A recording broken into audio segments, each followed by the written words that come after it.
Live from the Business RadioX studio inside Renaissance Bank, the bank that specializes in understanding you. It's time for North Fulton Business Radio. And hello again, everyone. Welcome to another edition of North Fulton Business Radio. I'm John Ray, and folks, we are broadcasting from inside Renaissance Bank in beautiful Alpharetta. And if you're tired of getting tattooed by your big bank, your big mega bank out there, and you know what I mean by that, computer-generated voices, and you can't find a live person if your life depended on it, I've got a suggestion. Go to Renaissance Bank. They're big enough to handle pretty much any need you can throw at them, but they're small enough to deliver those services in a personal way. And I know this myself from my dealings with them. So go to renaissancebank.com, find one of their local offices, some 200 around the Southeast, and give them a call. I think you'll be glad you did. Renaissance Bank, understanding you, member FDIC. And now I want to welcome Kris Cugnon. Kris is a professional offline matchmaker. Kris, welcome. Thank you so much. Excited to be here. I'm excited to have you here. That's not the word I think people would have expected, is offline, That's right? correct. Yeah. They were expecting online. Mm-hmm. So let's get into this quickly. Talk a little bit about you and how you're serving folks out there. Excellent. Thank you so much. Sure. Absolute pleasure to be here with you today. So I'm a fierce connector. I've had a long career in business development, project management. So I've taken those skills and my passion for connecting people and helping them find their forever person. Wow. Mm-hmm. So you were in the business world for a long time. A long time, yes. And I actually dabbled in this just for fun as doing matchmaking singles events back when I was single and looking. But I've come full circle now and made it my full-time focus. That's wonderful. Mm-hmm. That's wonderful. Talk about why you developed this passion for matchmaking. I actually woke up this morning thinking about this because I do have a funny story. Okay. We love funny stories. When I was 5 years old, I'm the oldest of three. The oldest tend to be a little more take charge sometimes. Yep. I was 5. My parents were at the hospital having my little brother. Uh-huh. And they left me with one of their best friends, a very kind woman, lifelong friend. And it was supposed to be nap time. But I got up, took a piece of paper and a pencil, and proceeded down the street asking for people's names and phone numbers. I don't know what I was going to do with it, but I knew that I needed that information to launch myself into some kind of business. I actually got 2. Really? But can you imagine how terrified this poor woman was? But I realized, and I look back on that and just laugh about it now. I've talked about it so many times, but it's the marker of who I am. I am a connector, and I'm so passionate about getting to know people on a really deep level. Mm-hmm. And my husband says I never meet a stranger, and it is the truth. I take it very seriously. So. That's just who you are. It is indeed. But why? There are a lot of ways you could apply that talent and that skill that you have. Why matchmaking?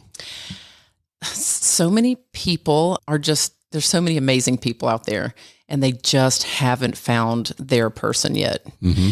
And a lot of people are stuck right now wondering what in the world to do, especially if they've been in a long relationship and they're just getting back out there, mm-hmm. or they just haven't found their person yet. And unfortunately, the dating apps, we can talk about that later if you like, but they've really done a disservice to our society. I feel like they have completely changed the face of dating. I think they were created by men, maybe just for a few men, and then everybody was forced to use them. Everybody was forced to use them, and it's created more problems than good. I want to be the alternative to that. We're getting back to good old-fashioned matchmaking, in-person conversation, and networking. Yeah, that's good stuff.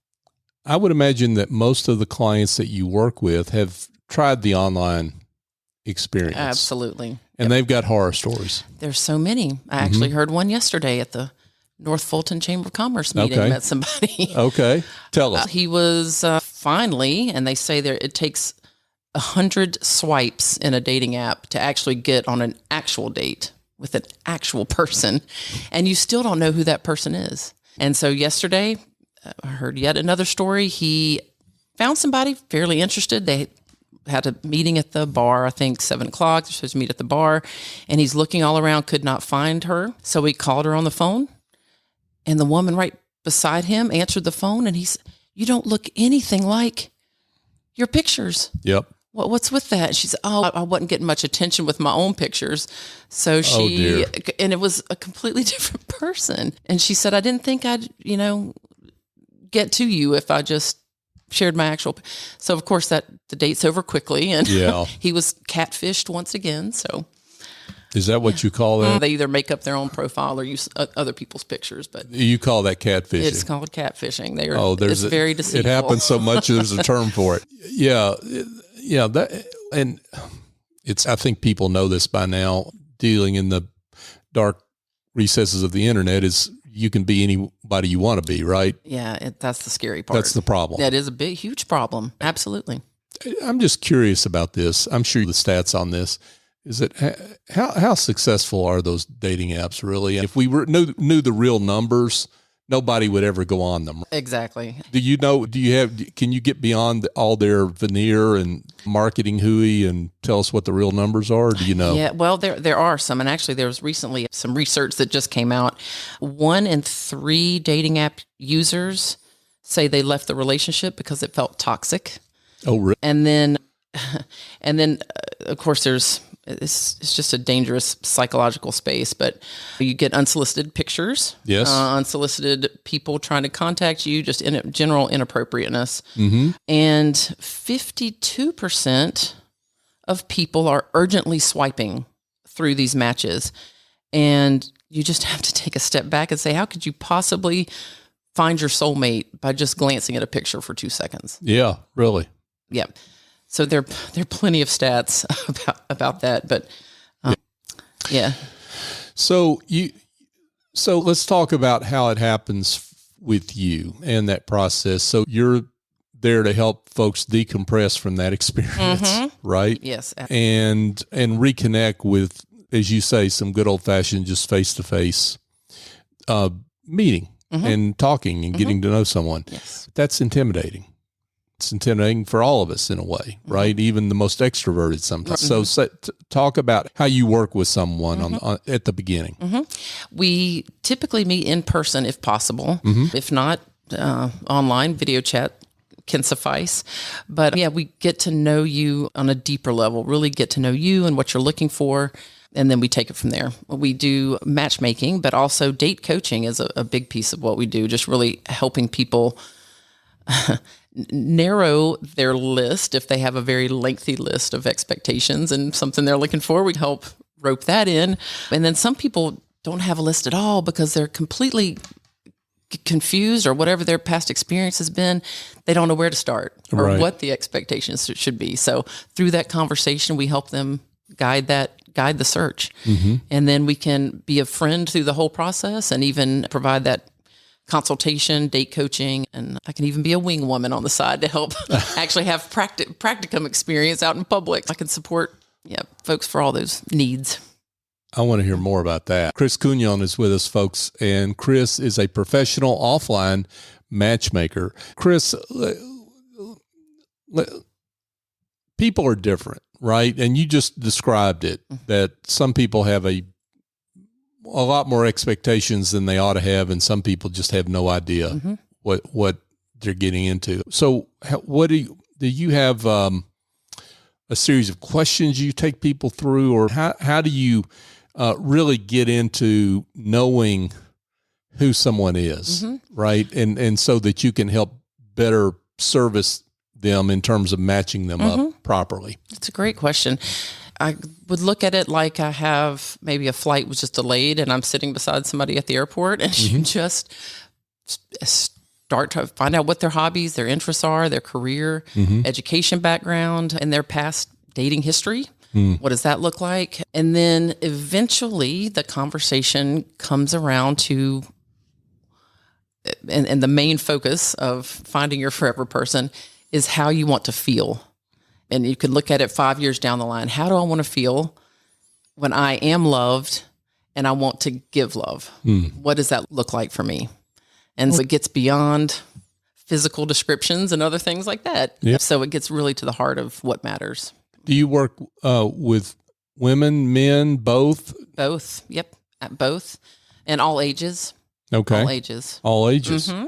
Yep. So what do you see are the differences in men versus women that you work with? Women are quick to seek guidance. I think we naturally pack together and maybe are a little more social and conversational about that when we're looking for a match. Men tend to not be as I guess assertive with looking for that help. Right. But an equal number of men are absolutely amazing and fantastic and deserve that great match as well. So I know they're there, but drumming them up, it takes a little extra push. But I want people to feel completely comfortable. Like I'm a friend in this process. And that's what we do. We're a friend through the whole thing, and we get to know you and set out and find that good match for you and set you on your way. Okay. So we've had our discovery sessions, shall we say, where you get to know someone. So what about what they're looking for? Do you help people clarify that? Do you sometimes find that you help people discover what things that they're looking for they really didn't know? And sometimes just the reverse of that, somebody has in their mind, since they're a teenager, a physical description of what they're looking for. I heard recently someone who's looking for very good eyebrows and or a good jawline or this, that, and the other. You're not marrying their eyebrows or their hair or these physical descriptors that at the end of the day, it's not. An attraction, of course, that's a good thing, but you're going for that feeling. Yeah. Like I said. So yeah, absolutely. I help have those discussions and get to the root of really what's important. So I can imagine you have to have some conversations that are pretty frank. It's yes, because people have expectations that are unrealistic. Yeah, exactly. Actually, just recently, there was a gentleman that had a 5-page list of what he was. I was going to ask you about that. For. I can imagine you get some really difficult situations. Let's just put it like that, right? Whereas people have so many expectations that they're looking for a unicorn. Exactly. Absolutely. And there's a lot of reasons for that. Some people are, I don't want to say self-promoting, but maybe that's the word there. Oh, come on. I'm shocked to hear there are people like that. And then perfectionism, and then maybe things that a mantra that maybe a parent has planted in their head that they have to have this person with this certain career or this certain status or certain look, or they have to have wearing or be super trendy or whatever those hangups are. People have them for different reasons. Certainly past experiences, personal values, priorities, cultural differences, those all come into play when they're creating their list. But ideally, needs to be roped in just a notch typically. Yeah, I can see how you have to have a frank discussion every once in a while with people. But so you've had this time together. Is that one session, several sessions, or however long it takes? It's usually one session, about a couple hours usually. Okay, cool. And so what happens then? Then we decide what the course of action is. So some people date coaching and a couple sessions just to talk that out, get them on track, and find some really new, exciting, fun things to do around town, ways to network, that kind of thing. So it could be consultation route. But if somebody wants help, typically there's certain people, busy professionals, people who are very serious about finding that person quickly. They can hire us to do actual matchmaking, and then we set out to find those matches. We actually set the dates. So all that's super easy. You just meet at typically a restaurant or somewhere at a certain time, and you know who to ask for, and then take the conversation from there. So you can do it two ways. And maybe more. You can actually bring the candidates. Is that the right word? Yeah, clients. Okay, the clients. Yeah. You can bring your client potential matches, or you can help them understand what the dating game looks like these days, Right. and launch them off into the world. Exactly. Okay. Exactly. Okay, got it. So give some advice on what the first few dates ought to look like. Well, they should be fun. They should be fun. That always helps, right? Absolutely. And just usually I suggest only about an hour, just something, no pressure. You're just going to meet a new friend. It doesn't have to be intimate, no expectations, especially those first 1, 2, 3, 4 dates. All right. Keep it high level, just super fun. What you're doing during this time is setting up the rules for the dance. So you're seeing how the two of you interact. Are they on time, responsive, respectful? Are they interesting? And so you're just noticing their character, the vibe, and that kind of thing. And I say too, it's very important that perhaps the person you're with may not be your match if this is just a date that you found, but they might know someone who would lead you to their match. So if you're keeping it friendly, you're meeting a new friend, they may have a neighborhood cookout where you meet somebody fabulous, or maybe they're going to a Braves game and you meet somebody there. So just a lot of times people ask me, do you believe in love at first sight? But I think what's more important is don't expect a spark. You might be pleasantly surprised, but don't expect a spark. Rather, think about it's curiosity at first sight. Okay. That's a good way to think about it. And a lot of people, especially those first few dates, people get overwhelmed by the task of dating. I hear that so often that they just can't, I don't have time. I can't, how could I possibly do that? Well, I think what those people are thinking is that they have to pour so much of their energy into those first couple dates and tell their life story and this, and are they checking all the boxes? And that, but that's not it. Don't get overwhelmed with that. Really, it's just a 1 hour, go grab a coffee, a quick beverage, a slice of pizza, a shaved ice, a walk in the park, something super easy, and you're just getting to know a new friend. Yeah. Yep. Yeah. So let's talk about those first few dates and the signals that someone should be looking for beyond the obvious. There's some obvious ones that it's a go or no go, but some of the signals that you should be looking for that this is a good match or not a good match. That's a great question. So certainly eye contact. Eye contact is important. It's a gauge of a person's character, and really you can gauge honesty and sincerity that way. And then, is the person courteous? Are they courteous? Are they on time? Do they respond when they say they're going to respond? Do they maybe hand you something during dinner, or they're holding the door for you? That would be typically for a gentleman, but either way, it's just signs of courtesy and respect. That's what you're looking for, because again, you're setting up this dance and the rules for the dance. Just like you are ballroom dancing, usually the gentleman takes the lady's hand, walks her to the dance floor. You do the dance, and he returns her there. I've done some ballroom dancing, so that's very formal. But it's the rules of the dance and how you're going to create your own personal space and then space together. Got it. We're here recording this show in November 2023, a week before Thanksgiving. So we've got the holidays coming up. That always gets real dicey. It can. Right? Talk about what you advise around the holidays in terms of when it's time to introduce this person that think you're getting serious about to the family or what have you. I would say don't. Okay. I would say don't. It's highly personal. It's your decision. And the moment that you introduce somebody, there could be negative comments. There could be questions that you just maybe aren't prepared to answer, don't need to answer quite yet, because you're still getting to know each other. So certainly not only any holiday around the entire year, that's sometimes stressful enough in family situations. So adding another person to the mix is I would say, be a little cautious and make sure the timing is right for you. You're the one that matters and who can make that decision. Yeah. Yeah. And you've got to make sure you're both on the same wavelength on that, right? Correct. And that you both understand what that means and what it doesn't mean. And they may be pressuring you to bring this new person around, even if they've heard about them or that, but it's really on your own schedule. Yeah. Nobody should feel that pressure.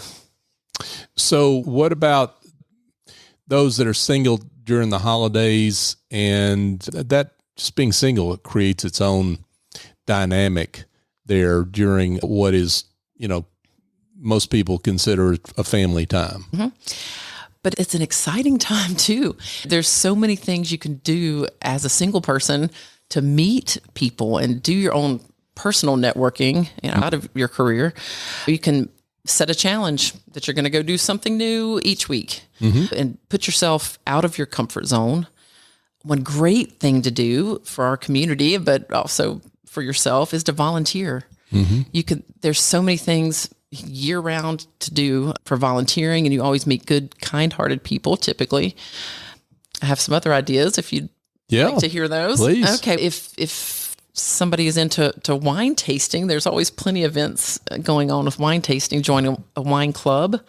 I'm actually a co-host for the Atlanta Wine Meetup. It's on the Meetup app. Okay. We've got about 7,000 members in that group. Oh, wow. Just high professionals, a lot of fun people, good people who like wine. Yeah. And we do a lot of fun things around year-round at wine tastings. And it helps to let's use this event as an example. It helps if you like it, right? You can't show up at the wine event and not like wine, right? Because you can certainly go if you don't care for it. You can have a juice or a other drink, and that would be perfectly fine. Oh, okay, Yeah. okay. Yeah. I guess the point is you want some authenticity in this, right? Yes, of course. Yeah, of course. Yeah. But there are plenty more things that you can do as a. Yeah, but there are a lot of things you can do. And it's really, and this is where I guess you help your clients to really get out of the mental box that they're in terms of what's possible. Exactly. And just that overwhelmed feeling, or especially not having much time as busy professionals, you don't have much time. So you've got to be very intentional, very targeted on what you're going to choose to do with your time. So let's get to Valentine's Day. That's another little ticklish little time of the year for singles that are navigating that, and whatever status they're in, right? If they've got a potentially budding relationship, that really gets ticklish, right? So talk about your thoughts about Valentine's Day. It's important to communicate what your expectations are and your level of comfort and what you'd like to see happen, rather than leaving people guessing or expecting something amazing or a surprise. So the ball is always in your court, and so you can guide that process to your comfort level, what you want, what you'd like to do or not do. Right. So you're empowered to drive that, and I think that helps, just so there's no mystery of two people on different pages. Yeah. But actually, go ahead. I can share a Valentine's story with you. I would love. Yeah, stories are great. Well, so there's always singles balls and galas, and typically around that time of year. And gosh, it's been over 15 years, maybe more, not quite 20, but somewhere in there. When I was single, went to this with a couple girlfriends, and one of my best friends met a gentleman there. I helped facilitate the wing. I was the wing woman there. Okay. But they are married with 2 teenagers now. Wow. And absolute love story. And that's wonderful. Yeah. So had we not gone there, I don't think she would have met her forever person. Yeah. Well, what a great story. Yeah. And you've given me a great segue to question I know people are interested in. Examples of successes that you've helped create along the way in the matchmaking you've done. There's one. Yes, absolutely. Naturally, when I am out at singles events or any kind of networking, I'm always on the lookout. So I'm always, as a connector, I'm always have my clients in mind and what they're looking for. So I might not meet the person directly, but I'm always asking, do you know anybody? Here's what I'm looking for. Here's the person I'm looking for. So I'm always having those conversations and just seeing who I can drum up, where I can meet people. And I put the word out so people know how to contact me. Yeah. If they'd like to introduce a friend to me, a friend that's fabulous and single and they're looking for some help. So. That's great. Great work. from Kris Cugnon. Kris is a professional offline matchmaker, dating coach, and wing woman. All of those things. Wow, Kris, this is making people happy and that's what you're talking about Absolutely. here, really, at the end of the day, and fulfilled is really what it's all about for you. And congratulations on that work. That's important work, and we're grateful we could shine the light on that work. Thank you. Let's get to the most important question, though, which is how people can get in touch. Absolutely. On LinkedIn, it's Kris Cugnon, Cugnon, and on Instagram, it's Connector Kris on Instagram, but with a K. So it's Connector Kris. Got it. Cugnon. And Got you it. can message me either place. Okay. Cool. Kris Cugnon, professional offline matchmaker, wing woman, dating coach. She can make your life better. I would love to. And if your listeners have not heard, please know that you are beautiful, brilliant, and deserving of finding that your forever person that you can really feel that true love with and share your love in the way that you want to share it. That's wonderful. Yeah. Great words. Kris, thanks again. Thank you so much. Pleasure to be here. Absolutely. Have a great day. You too. Hey, folks, if you've got some issues in your back office, if you've got administrative tasks that are piled up, bookkeeping that's just a mess, and you're tired and weighed down by all those issues, and you need to be spending more time on your employees and your clients, I've got an answer for you that involves Office Angels. They have a whole team of angels that fly in and get that work done so you can spend time on the most important parts of your business, which is the front part of the business, where you're working with clients and your employees. Give them a call, 678-528-0500, and tell them we sent you. And what will happen is they'll talk to you about what your needs are and match you up with an angel that can work with you on an ongoing or as needed basis and help you restore the joy to your business that you think you've lost. I highly recommend them. I use their services myself, and they do great work. And folks, just a quick reminder, I've got a book coming out here in about a month. Now, as we record this show in November 2023, the book's called The Generosity Mindset Method for Business Success. Raise your confidence, your value, and your prices. If you're a solo or professional services provider that has trouble with business development, with pricing issues, this may be a book for you. Go to thegenerositymindset.com to sign up to receive updates, or if you're listening to this show in 2024, you'll find out where to buy the book by going to that link. And I want to thank you, our audience. You're just terrific. We've survived on this show now 7.5 years, over 700 episodes of North Fulton Business Radio, and that's because of you, our listener.